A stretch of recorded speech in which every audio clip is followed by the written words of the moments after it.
All right. Welcome to Earth, everybody. This is the American Sci-Fi Classics Quarantine Panel for tonight. We are talking about two alien invasion movies with two, I dare say, very different approaches.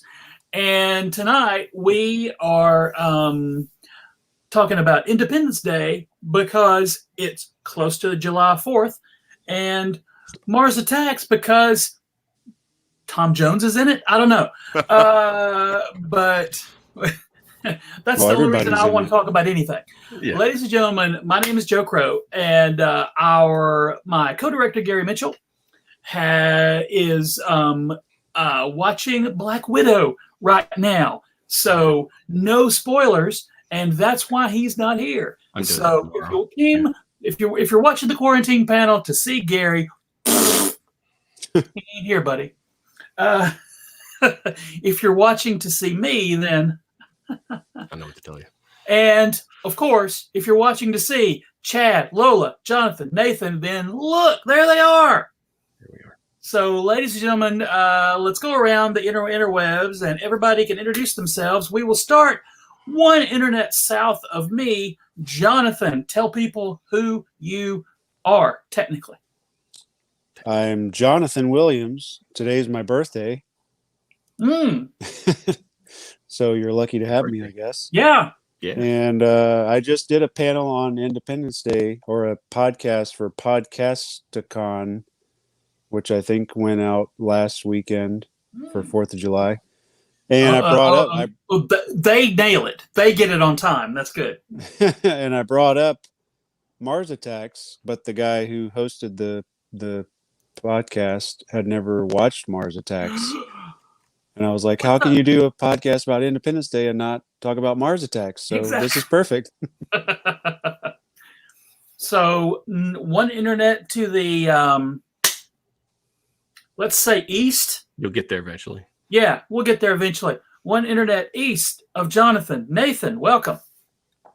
Thanks, Joe. I'm Nathan Laws. I'm the host of the 42 Cast, which is your ultimate answer to fandom, geekiness, and everything. And that's where I and a random group of guests will talk about any subject in genre fiction. And let's see, one internet north of Nathan, Lola. My name is Lola. You'll see my last name is Lariscy and Strickland because I can never make up my mind. I don't even know where I am half the time.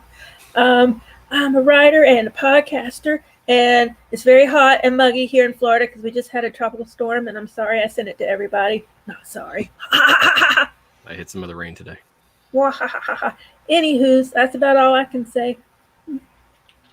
And not leastly at all, but maybe please welcome our latest person who I think you've only been on a couple with us, but 2 or 3.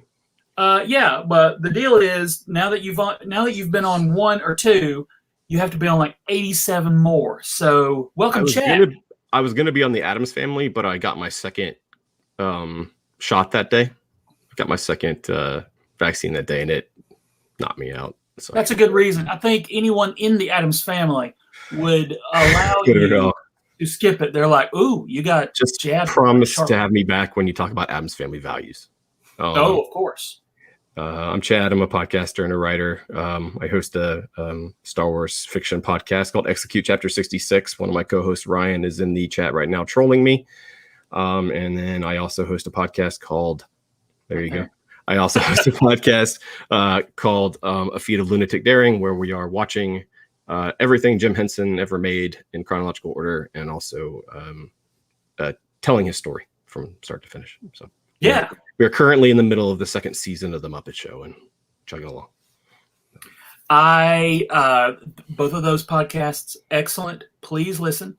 Links to everything will be on our show notes after our little conversation here tonight. So you don't have to get out your pencils and your pens and take notes. You can just go to the links then.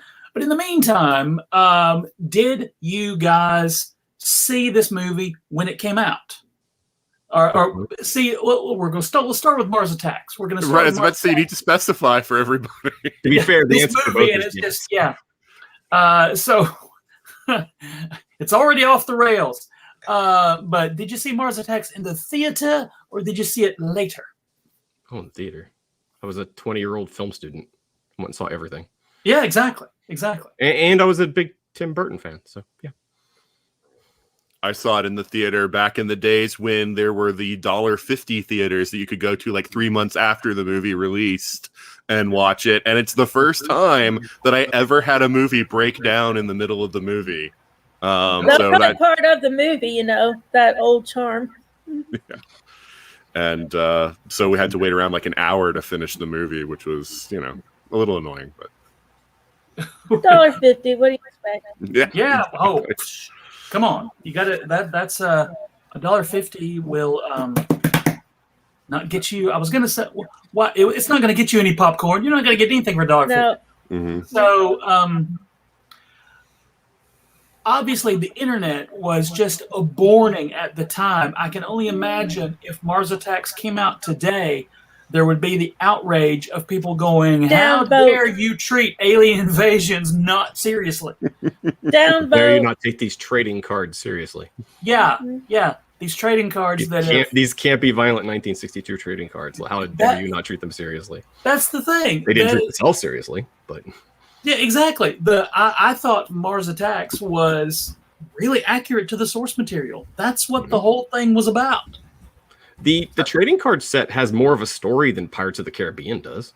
The ride, like the trading cards actually have a story to it. There's a narrative arc to the trading cards, and that doesn't exist in amusement park rides and stuff. So I think there's actually more narrative to go on there than people give it credit for. So what? Let's go to Lola. What's your favorite performance in Mars Attacks? All right. So I'm the You got a lot of outline choices. for Jack Nicholson as the Las Vegas dude. I didn't even realize that was Jack Nicholson at first. I thought it was it Don Johnson? I've never seen Jack Nicholson not be Jack Nicholson. That was one of the first times where I didn't realize it was Jack Nicholson. So he did a good job. He acted. Who thought? He didn't just play. He's pretty good at that. He didn't just play himself. Okay. And he did multiple roles, didn't he? Mhm. Yeah, he was the president and he was the Las Vegas mogul guy. He played himself as the president. But the Las Vegas mogul, I had no idea that was him. It's probably closer to who he really is, to be honest. But go ahead.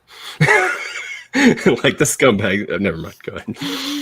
And I just want to give Sarah right now credit for the Kathy reference. If you, my bathing suit. Wow. Yeah. So Kathy. And exercise in misery every day. Yeah. As if telling me Independence Day is 25 years old wasn't doing enough. Thank you. Kathy references. So Nathan, favorite character, favorite performance. Okay, because I was about to say The Martian's definitely as the favorite character, but sure. Yeah.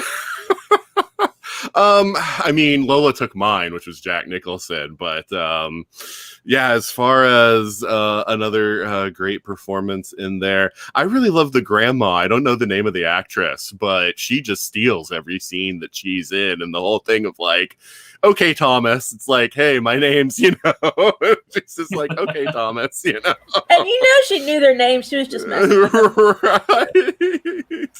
And then, like, at the end, and she's like, "Don't ever let this happen again." Like the daughter has any control over the president's daughter has any control over that. That's great. So, Jonathan, That's kind of a hard question because there's so many. I guess you'd call this an ensemble piece, right?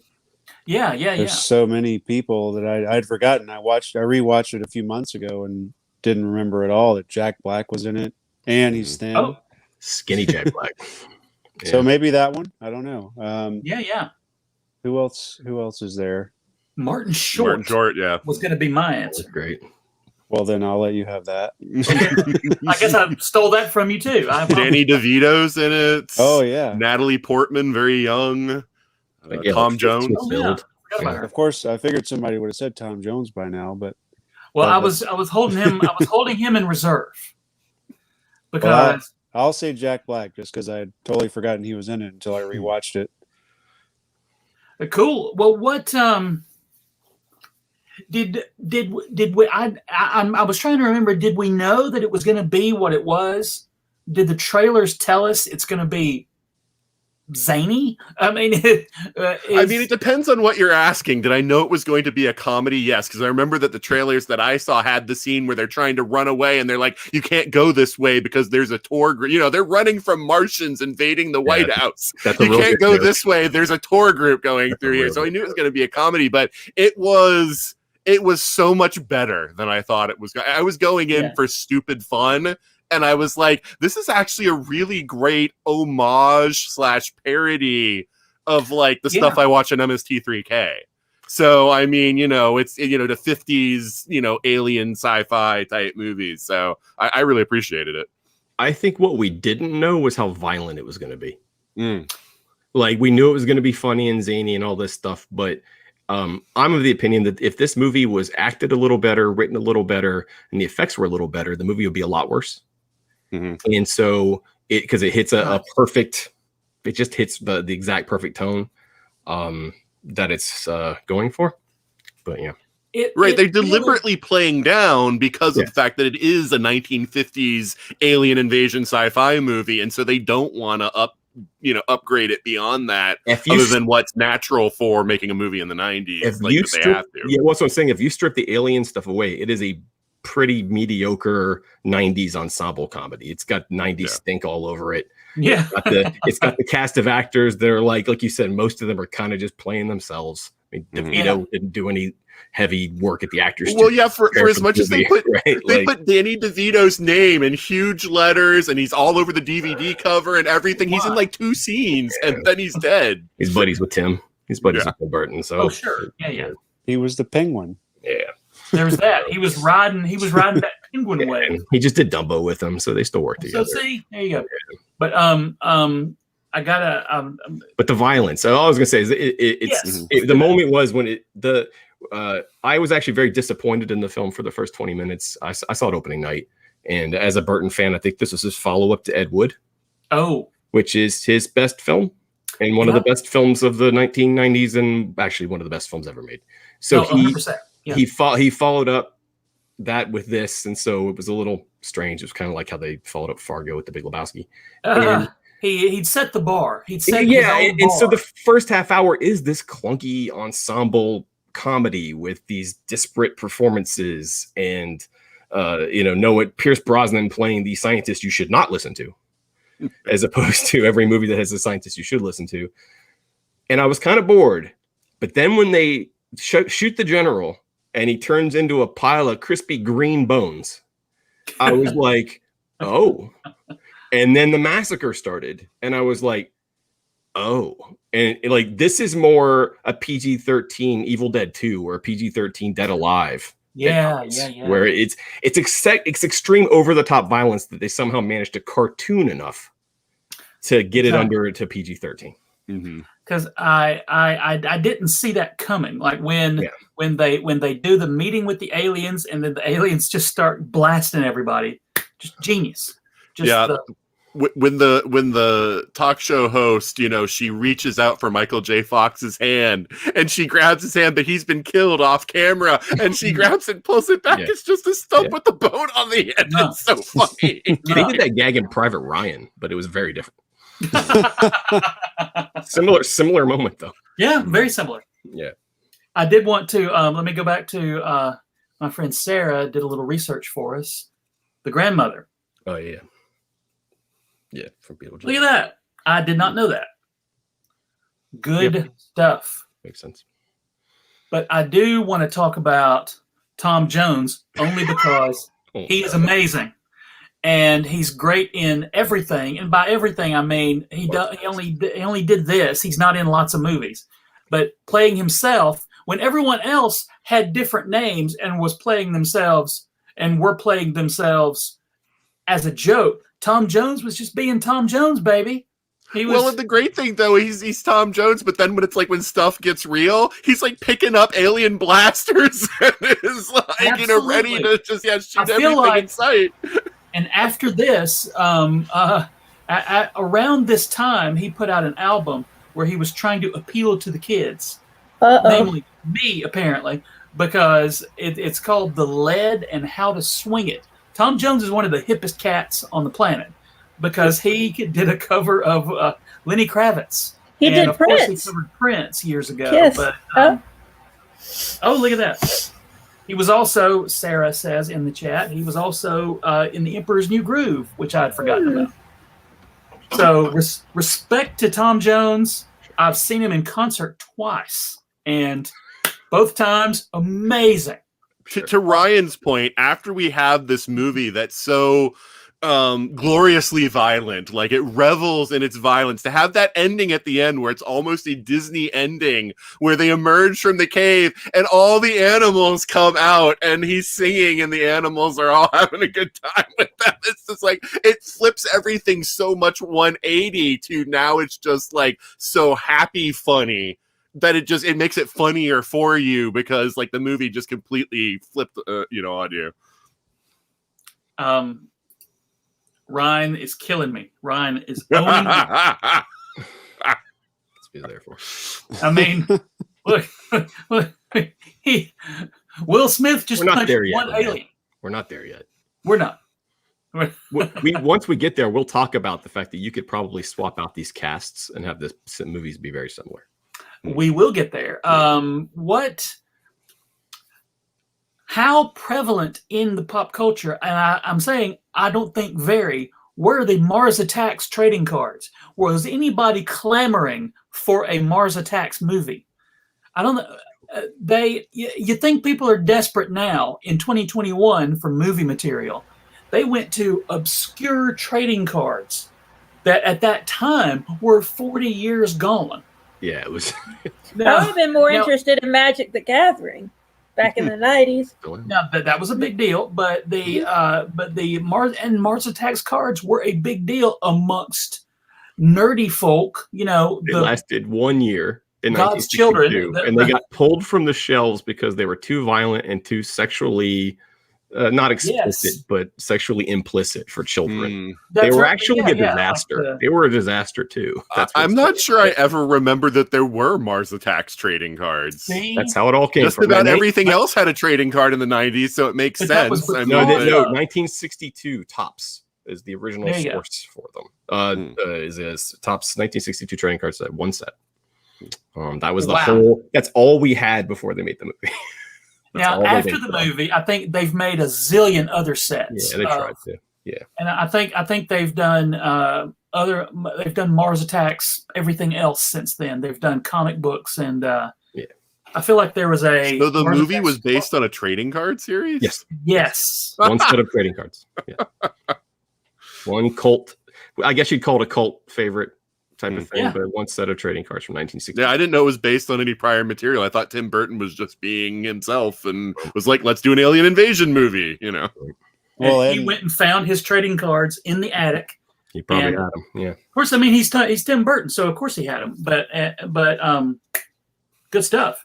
But Darren, our buddy Darren, says, well, these the same people. The Dinosaurs Attack trading cards were even less of a thing than the Mars. This is from Topps. Topps is one of the big, they're one of the big card companies as far as, they're Topps. At least used to be on the trading card companies. So I don't know about the dinosaur cards. I don't know. I think that was around the same time when the resurgence in the 90s, around the time of the movie. They were like, you know what? Let's do cards. Everybody, let's have trading cards. And I was outraged by. I was even as a youth. I was like, I'm not gonna jump on that trend, young man. But I had the whole Batman set. I did have those. I carried around a Jennifer Connelly from The Rocketeer in my wallet for a couple of years there when I was a kid. Not a bad choice. Yeah. It's not.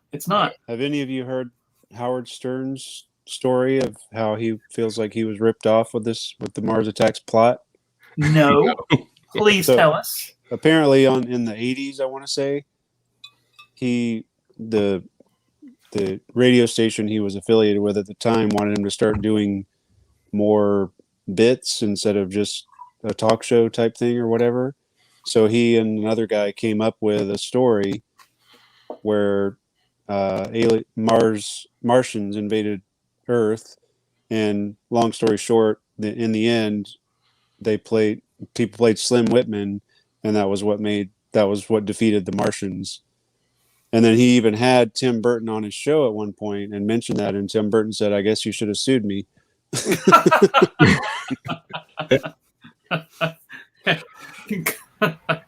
That is a big coincidence. Yeah. That is crazy.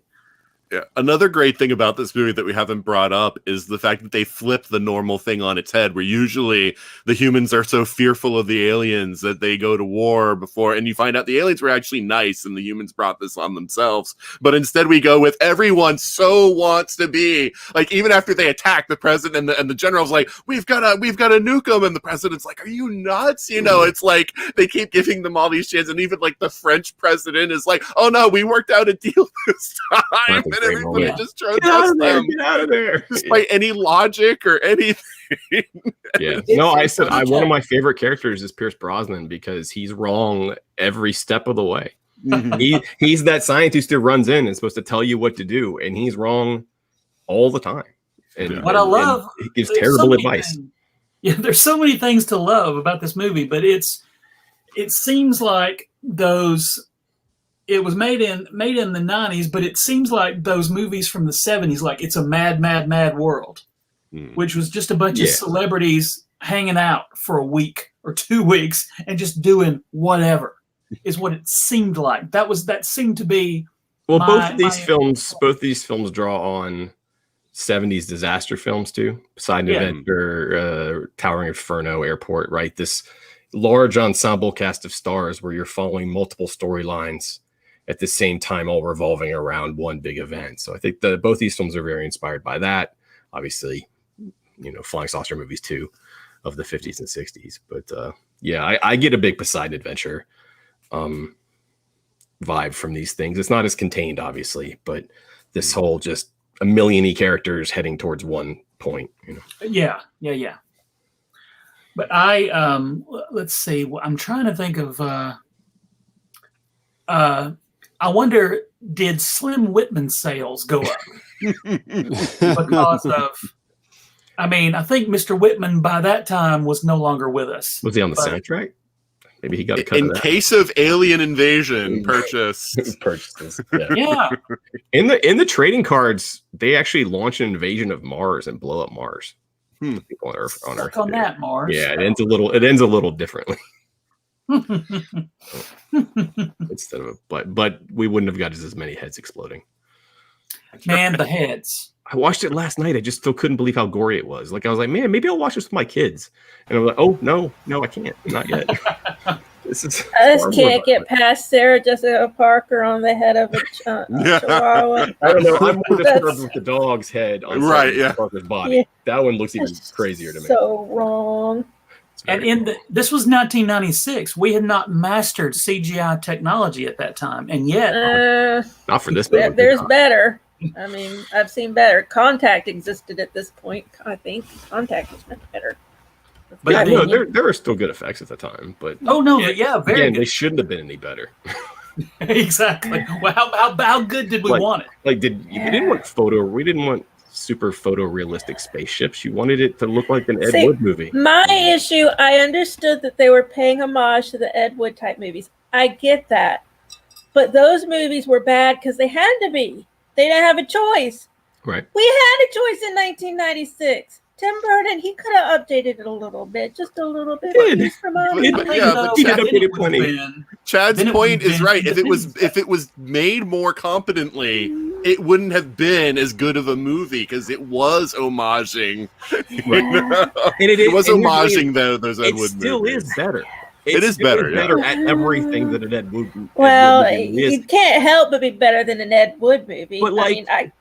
But I could take my phone out to the Star Wars or backyard. Indiana Jones that's trying to elevate B-movie serials, right? What Burton's trying to do is he's trying to take that cheesy factor and elevate it into a Hollywood blockbuster. I mean, it didn't work because the movie failed horribly at the box office, but that was his thing. It is his thing still. But I don't know what his thing is anymore. Actually, yeah. He works for Disney. That's all I know anymore. Well, and see, I love movies Get those after this checks, because man. Big Fish is one of my favorite movies in the world, and Yeah. that was after this. So I can't say like, oh, well, maybe he was just declining in my mind or something. I don't know. I'll say No. I don't say he's declining at all. When I say the movie could be better, I'm not saying he should have done better. I'm saying that he did great work. Yeah, he knew. I mean, competently was the wrong word for me to use, but you get what Yeah. I'm saying. It's like a quality thing, but it's like he's deliberately making it not at the highest level of quality. They're making a comedy, and part of the aesthetic is the spaceships look like what was it, Ed Wood, the paper plates sprayed silver. You know, and by the way, they still look better than that. They did. Easy. I mean, all The Martian design is great. The Martian Like, design you know, how they look so like gnarly, you know, like, oh And they- man, like these things look messed up, but still recognizably anthropoid, you know, in their look, you know. They feel physical though. The really aliens do. really feel physical. And they, instead of attempting to modernize them or to make them make sense, he just pulled them straight out of the trading cards, and they are what they look like. One for one. Good stuff. Good stuff. Before we leave this this topic, I do want to post this from our friend Ryan. The self burn right there about the Lisa Marie. You and Martin Short. Tim Burton's wife at the time. At the time. Yeah. At the time? Yeah. They met on Ed Wood, so I think, yeah. Oh, okay. She played. So you look at that. She played Vampira in Ed Wood. That's correct. But the overall, would you, to someone who has not seen this movie, is it a recommendation or not? It depends on the person. Tough. That's tough. Depends on the person. Depends on the I person. say definitely. Yeah, I would say definitely too. I mean, Lola aside, I mean, this is such a fun movie. I really love the movie. I'm just saying, like, I know people in my life that would not sit through it, and that's fine. It's not their type of thing. If it's someone who I know likes these type of things, sure. Like I said, I think, and before we go, I have to, as a Cleveland Browns fan, I have to shout out Jim Brown. Also, as a father, I have to shout out Jim Brown doing some work in this movie. I cheered. I was there opening night. I cheered when he stomps on that alien head at the end. And Jim Brown is like amazing. Get home, Jim. And Pam Grier too. Yeah. Right at the same time Quentin was getting her back. That's right. That's right. Those two were Jackie 70s Brown. movie icons. And and it was right before Jackie Brown. I think Jackie Brown came out that Christmas. So, but it would be. It's a tough recommendation. But if I know someone's down for a silly romp, I think, you know, or if they're already a Burton fan, then it's definitely worth. Of course, watching. you gotta be. You gotta if you were a Tim Burton fan and you somehow skipped this, go back. But I'd also say because Tim Burton's hit or miss with me. Like, I don't love all his movies, and like I just find this hilarious because it's, you know, it's a good parody and it's gloriously violent. I mean, what's not to love? Well, as a Burton fan, this is kind of the tailing off of his golden era. He gets a lot sketchier after this, including this, just according to some people. But he gets a little sketchier after this period. He still makes a few good films. Big Fish is good. I like Big Eye. Sleepy Hollow's an enjoyable film. So here is a pretty deep question from Sherman. I have no memory of the Mars Attack toy line. They probably have one. I don't know. I'm positive. The only toys I've collected since I was a teenager are Doctor Who toys. I have no clue. Ryan, are you still here? Wait. Ryan knows toys. Come on, Ryan. I have no idea. Nope, nothing. No. All right. He's the one. I remember there being toys, but I don't have any. Or I remember them. You know, you'd walk past them on the shelf, and they'd still be in the same position like 4 months later. So it was that kind of toy line. But I mean, the movie did not do well. Yeah, exactly. Yeah. But and that was back.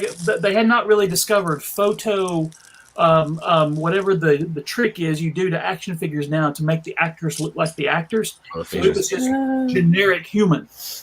And or they would take a mold that was made for somebody else and reuse it on like a dozen other characters that were played by different actors for different movies, and so we were just there were a lot. Not the same. We were talking about this last week. They used, I believe, Gamorrean guards as Friar Tuck in the Robin Hood Prince of Thieves movie. They used Gamorrean guards down to like their boots. It's like as someone who owned one of those Gamorrean guard Star Wars figures, that makes me laugh a lot. In the chat real quick, there are no Kubrick movies that are trash. Move on. Go ahead. Here we go. Sorry. Except for his first two. Only his first two. But go ahead. Okay, we're going to war. I took that one first. Sorry.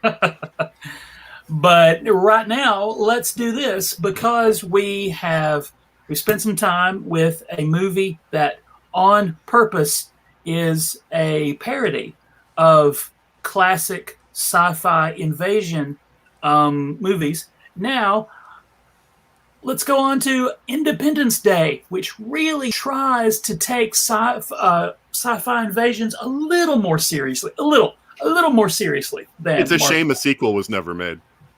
Yeah, too bad there wasn't a sequel. What sequel are we talking about? I don't know. I blacked out for 2.5 hours about a year ago. But besides that, but I don't remember a sequel. Nothing. I'd rather have that 2 hours of my life just. I don't think I've seen Will Smith in a movie in a few years. So. Yeah, who knows? He's in that movie. He's in a picture on the wall. The same. Because they killed him off. What movie? We're not talking about that. Yeah. We're not talking about a non-existent movie anyway. I'm sorry. Let's talk about Crystal Skull instead. You don't kill off the Fresh Prince. No. Come on. But let's talk about the actual Independence Day. I think I have fonder memories of this movie than Mars Attacks. I liked Mars Attacks, but I came away, I think maybe on purpose, by its makers, from Independence Day feeling like America. I was cheering. Yeah. I came away from this movie wanting to find ID 1, 2, and 3. Sure. Not cool, confusing. Man. Why? Was this the first initial movie? No, it wasn't the first initial movie we got. T2, I think, was the first initial movie we got. Sorry. I was saying, but it actually was part 2 of something. Whereas right, this was but they part called 1, it part 4. But all the ads, they called it T2. As opposed, like in this, they called it ID4. Men in Black became MIB. That became a thing for a while. They were the initials. I was trying to think of the first one. The first one I could think of is T2. Independence Day is just 12 letters. Why is that so hard? You could fit it on the whole poster. But ID4. 96, man, it was a different time. Exactly. It's back in the olden times. Our attention spans were shorter. Wait, that's not right. When you do your Boolean search in the library, they want to make sure you're finding their movie and not the actual Independence Day holiday. That's why. It's true. Sure. Yeah. But so let's do this. What do you think about what do you guys think about the destruction of the national landmarks? What's your favorite part of Independence Day? Let's start with Lola. So much. Oh my God, so much. How can I pick one thing? Oh, how can I pick one thing? We only have an hour, Lola. I know. I love it all. Okay. When Will Smith is going to the Desert Area 51 base and he's dragging the alien and the guard says, "Do you have what's your authorization?" And he pulls back the cover. "This is my authorization." That's my favorite part. We were only a couple of years away from Bad Boys, so the idea of seeing the Fresh Prince as an action hero to me was still very new, but I dug it because it was just so weird. How often does a TV comedian from a sitcom turn into a big buff action dude? When you're one of the most charismatic people to ever walk the earth. Exactly. And when you think about it, at this point, Jeff Goldblum was probably more known for movies.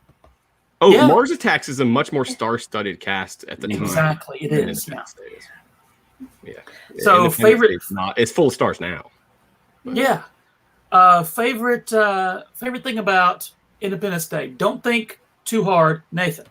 At first, I thought you were asking what our favorite landmark that blew up was, but Okay. Yeah, let's that's do right. that. I guess I'll go with the scene when they think they're stuck, they think they're gonna die with everything else, and they're lighting up, they're ready, to die with everything, and they're like, you think he's gonna know what's gonna happen? Bye-bye, and all that. I thought that was really funny. Yeah, Goldblum and Smith and the ship are a lot of fun. Mm-hmm. It's a good The double act. I think my favorite part is that the alien technology ran on Windows. Right. But there's Yeah. it made sense Don't at worry the about it. Don't time. worry Zero It day made sense exploit. at the time. You got to be careful with that 0 day exploit. So You do. It made sense at the time. Jonathan. Well, my favorite destruction of a landmark or whatever was it the Empire State Building, where a bunch of people were on the roof and then they just blew it up. People thought they were going to be taken away with them. Yeah, Nope. I heard that. It's a good shot, actually. Was it the Empire State Building or was I it? think it was. Okay. Yeah, I believe. And then there was a toy that had the Twin Towers that collapsed, which that was Oh, kind of what? yeah. mm, way. Oh, my way, Lord. way Awkward. before. it was Little rough bit. just seeing the Twin Towers again. And that was the second movie I've seen that showed the Twin Towers in the last few days. And I was like, oh, There's a lot of simpler times. Well, yeah. They didn't take them out of everything. I think they only took them out of Spider-Man. Oh, But So the moment that makes me laugh the most, first of all, the chaos you're talking about is the reason why it made money. yeah. The only reason it made money was the one shot of the White House blowing up. That's why it made money. It made $100 million in the first 10 days, which sounds like a flop now, but was a gigantic thing in '96 Mhm. because of that White House shot. Now, I may have stolen this from Ryan, but my favorite moment, it's a goof, but my favorite moment at the end is when Randy Quaid is volunteered to fly. I'm a pilot, and he goes and he's having the briefing with Adam Baldwin, and he's like, what do you do? And he's like, I'm Russell, flew in the war, I'm a bit of crop duster, and he goes, oh, and by the way, I was abducted by these aliens 10 years ago, and I want some payback. But here's the thing. Then they roll their eyes. I'm like, why is he crazy? You're getting ready to go fight an alien fleet, and they're still trading the guy. It's hysterical because they're like, look at this crazy guy talking about aliens. Like, Anyway, look at this let's fight the wacko. aliens. It's just so Look at this wacko, Poor even though they are Randy actual aliens that we have seen with our eyes. It's just so silly for them to be like, ugh, look at this nut job. you know, But, Come the on, best part of the movie to wait. me is Smith and Goldblum's chemistry. I think is the best. Yeah. part of the movie. Yeah. So, Goldblum, and the cigar. I mean, we had seen him in a I've bajillion seen the things. fat lady. We had seen him in a bajillion things by this time. Yes. Fly, Earth Jurassic Ones are Park, easy. too. But this was Jurassic AJP. Park. Yeah. This was after Jurassic Park. He was a movie star. AJP. He was the But movie. the thing about Goldblum is he has good chemistry with everybody because his chemistry with his father is fantastic. I mean, Oh, yeah. everything Judd is gold between the Hirsch. two of them. Yeah. I love Oh, this movie's Judd got a great Hirsch. cast. Got It a does have a legitimately great great cast. cast. You don't expect to see Judd Hirsch on a big screen. Not that it's necessarily a bad thing, but I was like, wow, it's Judd Hirsch. But they didn't skimp on I mean, yes, Mars Attacks had the A-listers, technically. But Independence Day had dudes and ladies that you knew already. Mhm. Like Judd Hirsch. He's And got my wife's favorite line. None of you would be alive if it wasn't for my David. He yells that. Yeah, my David. My wife's favorite line of the whole movie. And then Says it all the Data playing a scientist, that was sweet too. I was like, yay, he's working. Yay. But Who somehow didn't die. I don't. Sorry. That yeah, how did that? Don't question because there's maybe the so best many not continuity playing errors between those movies. Listen, It's man. just, no. As a Star Wars fan and a Mel Brooks fan, I was so excited to see Bill Pullman in a big movie. I've always been a fan of his. I know he's not the most dynamic actor in the world, but He's Lone Star, and he's done other good He is stuff. Lone Star, and So that was exciting. The Schwartz was with him to see him. I think what makes the movie work was. really is the three leads. The three leads are all 3 or 4 leads are really solid, despite how silly the movie can be, and despite how boilerplate it is at times, and it is. It's painting by some fairly well-worn numbers, but the comedy, I think that, and one of the things I noticed, I rewatched it recently for the 30th time. The comic timing is excellent. Yeah. Like when Will Smith first sees he's getting the paper and he sees the alien spaceship, and he just drops the paper and he's staring, and then his girlfriend comes out and she's like, "What? Looking?" And then you see her look, and just the look on their face. It's just really good comic timing. Such a 90s scene too. It feels so 90s, that scene. Like, remember when they used to have moments in movies where you'd have like the custodian wearing earplugs, and so he wouldn't hear Godzilla. Mm-hmm. Like it's just a very 90s joke, Shaun of the Dead, the beginning of Shaun of the Dead, where he's totally oblivious. That's a trope. Yeah, I love tropes. That's the thing. Independence Day is tropey. It's full of tropes, but that's not a bad thing. I love tropes. Tropes are tropes because they work. And if the dog had died, I wouldn't be able to watch it again. Well, no one would have. The dog would have died. No one would ever heard of it ever again. Right. I was like, I'm going to leave this theater if that dog dies. Yeah. Just shut it down. I would have been like, I'm out of here. Tropes like that can be comforting as well. Like where you thing. know where you are. It's a good hangout movie. I would say. I don't even. It's a great film to catch in the middle of on TV. It's a very quotable movie, which I think is another thing that sort of kept it in the consciousness, was because people were quoting lines from like "Welcome to Earth." Like lots of people say that. It's their. Or Judd Hirsch saying, "If he wants HBO, he'll call you." And you know what? The speech isn't that bad. Well, yeah, no, I mean, I hear a lot of people reference it as like one of the great inspirational movie speeches. Yeah, it's corny now because we've heard it so many times, but the speech ain't bad. Well, at the time, I thought this is the greatest speech I've ever heard. Because humans had never been in this situation where we were. And Bill Pullman was like, "No, I'm Lone Star. I'm going to knock this thing out of the park." And he did it. But let me tell you what gave this movie a distinction for me that, is truly unique, or at that time. This is the first movie that convinced me, as I was watching it, that it might be a movie that ends with the human race annihilated. Like, I'm watching this movie, and I'm like, everything seems to be getting worse and worse. They try everything, and they can't do anything. And I'm like, my God, does somebody really have the courage to make a movie where the aliens win? And so I'm watching this just wrapped in attention, because most movies you're just like, okay, the hero, because the hero's never in true peril, right? Like, you always know it's too often, they're too confident, whatever. It's always going to be like the bad guys can never do it. But like in this movie, they convinced me for a little while that it might end with the bad guys winning, and I loved that. If your hopes are riding on Randy Quaid, your pessimism is not unwarranted. No. I like though that Randy Quaid basically played who he would later become in real life in this movie. Slightly less. Yeah. Well, He's a little less crazy in this movie. He's not crazy. He's not crazy. He's not crazy at all. You are correct. Everyone treated him like he was crazy. He's only crazy because people treat him so that's driven him crazy. But he's not actually crazy. He's right, and it still bugs the hell out of me at the end of that movie. See, I think that's funny because Randy was right. I think that is what the writers intended, because I think that's what the novelization says. But I always thought that the aliens had only visited once before in the 40s, and that's the whole Roswell Area 51 thing. So I thought he was crazy and just happened, like aliens happened to visit. And he happened to be right. Right, but someone actually gave me the novelization, and it has he has flashbacks, and it's the same alien. So I'm like, oh, okay. And that's something they probably made up for the book to fill some time. But, speaking of that, movie novelizations are the best thing ever. And at DragonCon, we're going to be doing a sci-fi movie novelization panel, and you can go back into Chad. You're in. We can go back, just dig up a novelization and bring it.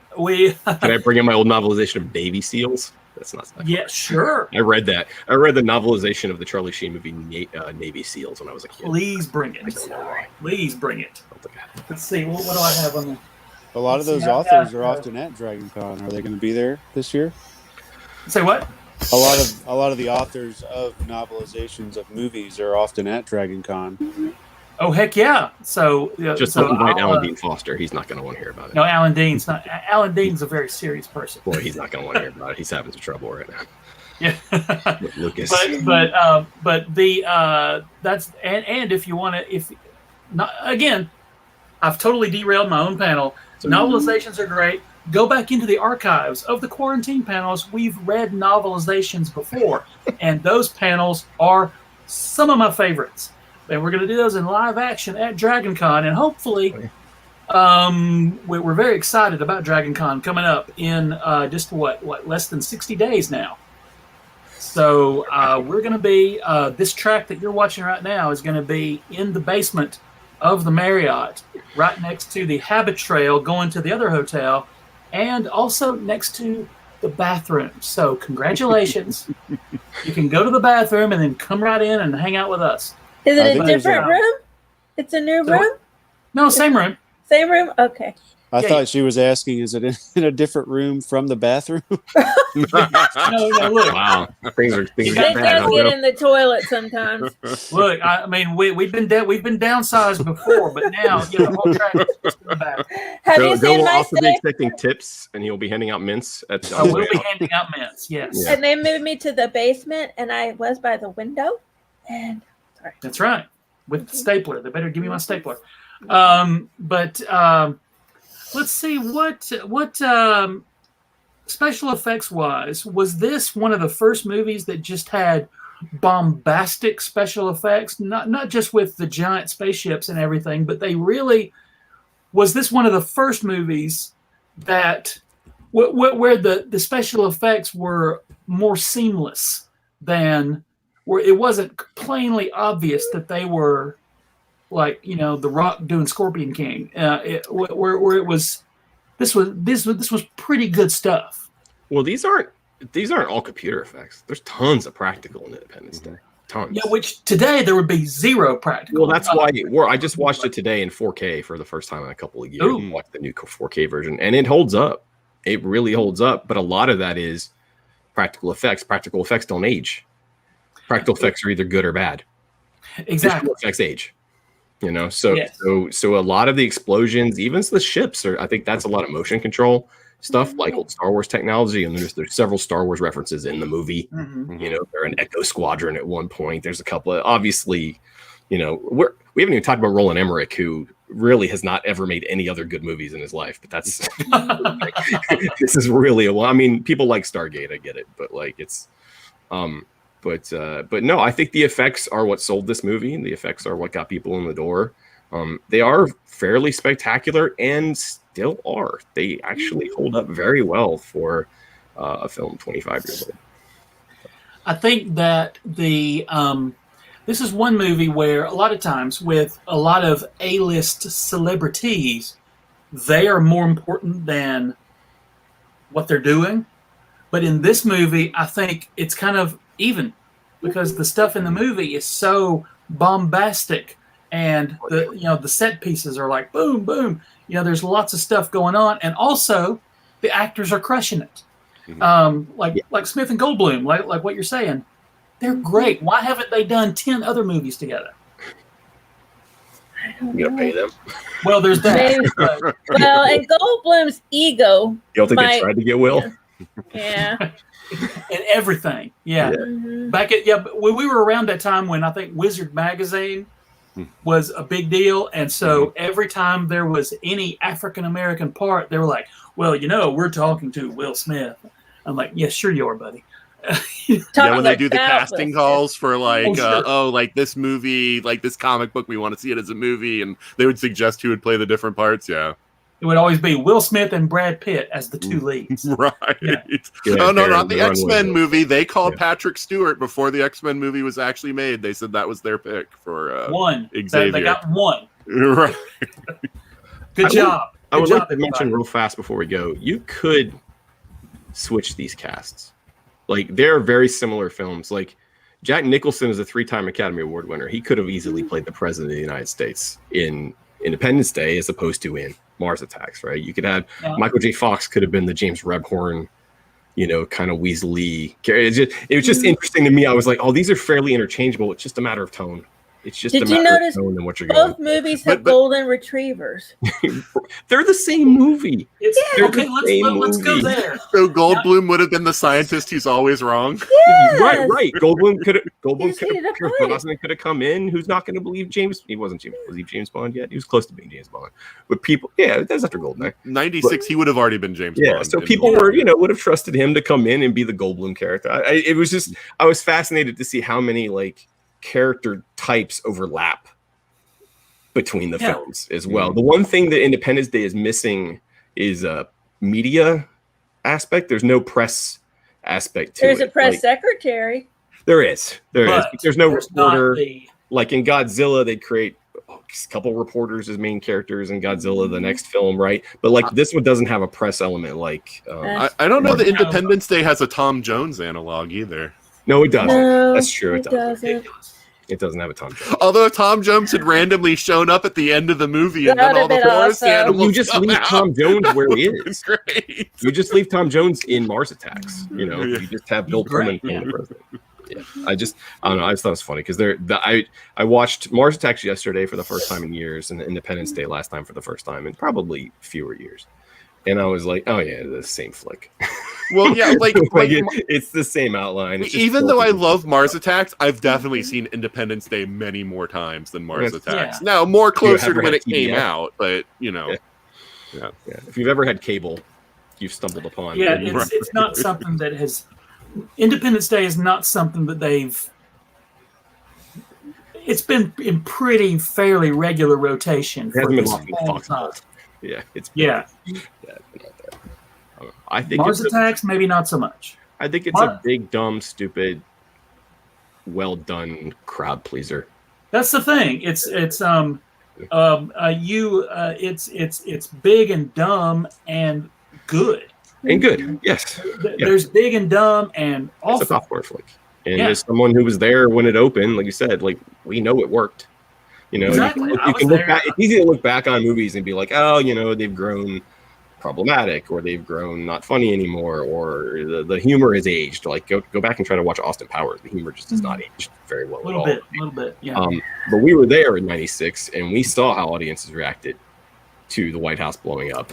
And we didn't even necessarily hate that president, but I guess some people did. Some people did. They We were try just like, "Yay!" They did try to the appease, White House.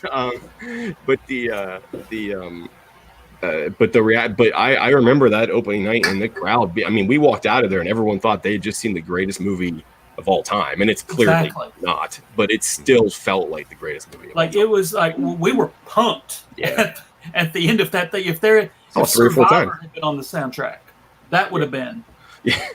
Yeah, I saw it 3 or 4 times. That was a good summer. A good summer. That was Twister. Was that summer? Yeah. Hunchback of Notre Dame was that summer. I don't know what else, but there was big deal. There was a Disney movie, but it was. It also made a ton of money, just a ton of money. That's the difference between it and Mars Attacks. Yeah. And we've also got President Roslin from Battlestar Galactica. How cool is that? We didn't know how cool it was until she later became. That was dark. On Battlestar Galactica. What do you guys think of that? What do you guys thinking about killing off the mom? Was that necessary? I think you had to kill off somebody to somebody that was like you had an emotional connection to, and there had to be like a sort of feeling about it. Otherwise, it would have felt too glib. Like they defeat the aliens too easy. Like even though cities died, we don't have an emotional connection to like Harvey all Firestein. We saw Harvey Firestein die. I felt like we could have. We could have. I don't know that I've ever said this sentence in public, but we could have killed Judd Hirsch. That would have been okay. And when I say I don't know that I've ever said this sentence in public, I haven't said it in private either. I'm not trying to kill Judd Hirsch. I'm going to clip that out and send it to the FBI. See if we have an issue in Alabama. If you don't think that all those communications are already monitored, then if they weren't monitored We're just before. kidding. Now, We're just kidding. We never would have had numbers. We never would have had. thank you. We never would have had I numbers. don't even want to hear it. Yeah. I think there could. I mean, so our death toll is the First Lady and Randy Quaid. Yeah. And Harvey Harvey Firestein. Firestein. Whoever was in those buildings. Yeah, and then millions of Right, Right. millions. There was the Stripper girl from lady. Saved by the Bell, the college years, who was on the roof. Who died. Oh, that's There's a right. cute Who little was? stripper girl. Yeah. I knew she was gonna die.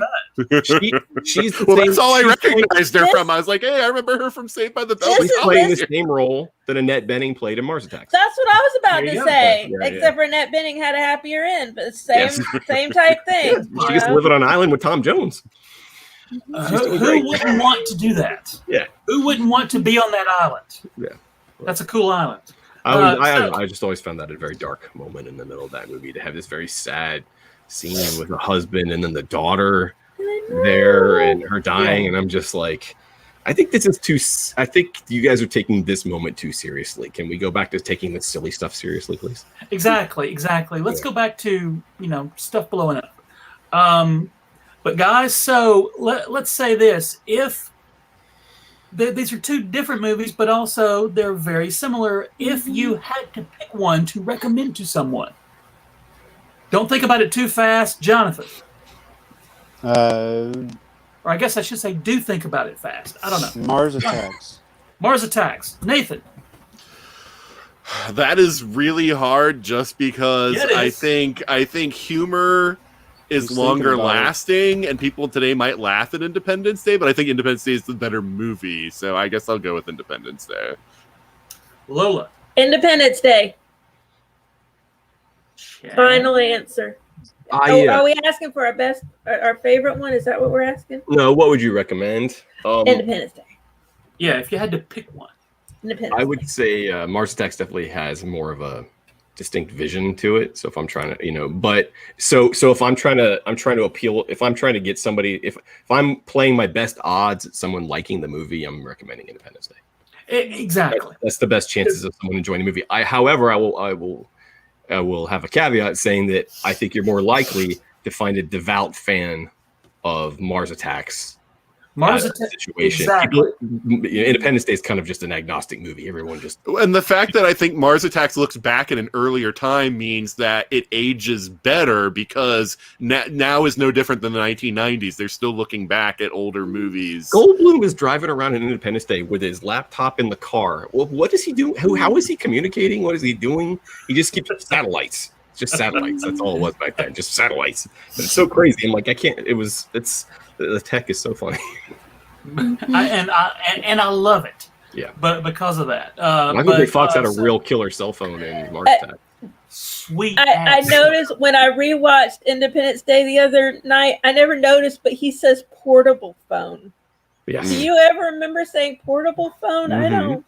I remember No, saying I think car I went phone. from car phone to cell phone. It was I car remember phone. car Oh, the bag in the Oh front. yeah, because mom had people one of those. there were car phones were separate from portable phones, because portable phones could be taken out of the car. Yes. Yeah. Yeah. Okay. So But we still called them car I phones. do remember the term. Yeah. Still called them car phones. I Like, said car because it was phone. just that's where they came from. The guy who Yeah, invented they the car came- phone, by the that way, look. inspired by Star Trek. Yeah. Oh, interesting. So let's do this. Let's go around the horn and everybody tell us where on the interwebs you can be found. Let's start with Nathan. You can find me at 42cast.com or on Facebook, Twitter, and Instagram at 42cast. And Lola. You can find me at Lola Lariscy or on Facebook, Lola Strickland and Lola Lariscy, because I can't just have one. I got to have multiple. You gotta And have both. Instagram. I got so much stuff I can't even keep up with it. I'm like, what? Oh, Discord? I forgot about Discord. Yeah, I'm on Discord. I'm everywhere. Words with Excellent. friends. Are you I'm there. What about Scrabulous? Is anybody still? Don't do that. Never Uh. heard of that one. And No matter where. and Jonathan. Let's see. There's wrestlingwithpopculture.com. There's Wrestling with Pop Culture on Facebook and Instagram, and on Twitter, I'm at Wrestle Pop CULTR You squeezed it all in there. I love it. as best I could. And speaking of wrestling, if you want to come to Gadsden, Alabama, I am a pro wrestling announcer in live action. So you can see me almost die on a weekly basis. It's fun. And when Are I you say doing it almost right? die, Are you What? Okay? Do you need help? I do not need help. Okay. Is this an OSHA thing? What's going He on? said he almost dies. So Okay. almost died. I didn't think you were actually fighting. Let us know when you actually die. We'll do something about it. Oh, I will. That's I'll let true, everybody know yeah. when I'm actually going to die. But Put a no, Facebook post. the steel chairs barely miss. It's great. Okay. I don't know what you're talking about, but Chad. At Chad J Shonk, what it says on my thing, Facebook, Instagram, Twitter. Lunaticdaring.com is the best way to go to see my Muppet podcast. That's where we have all of our episodes, our bibliography, and our watch list. And then it's also at Lunatic Daring on, the big three social media. And then Execute Chapter 66. We have a Facebook page, but we don't have anything else. We just kind of put it out. We're part of the Needless Things podcast family, but you can find them on any podcasting thing. Our latest episode is about Catalyst, which was the prequel novel to Rogue One, which if you like Rogue One, Catalyst will actually make you like it even better. It makes it a much more fulfilling experience. And we're about to dive back into the new High Republic books. Oh, neat. It's a good time. I think Sarah has a good last word for us for these two movies, and that's fair. But I thank you guys for coming and hanging out with us for a little while. We will be back next week with another topic that I don't remember. This is why you need Gary. This is why you need Gary, Joe. Gary would have known. Yeah. Come back, Gary. Gary would have known. From enjoying and watching a lovely film. I hope it's well. We hope. Yeah, nobody knows yet. Please.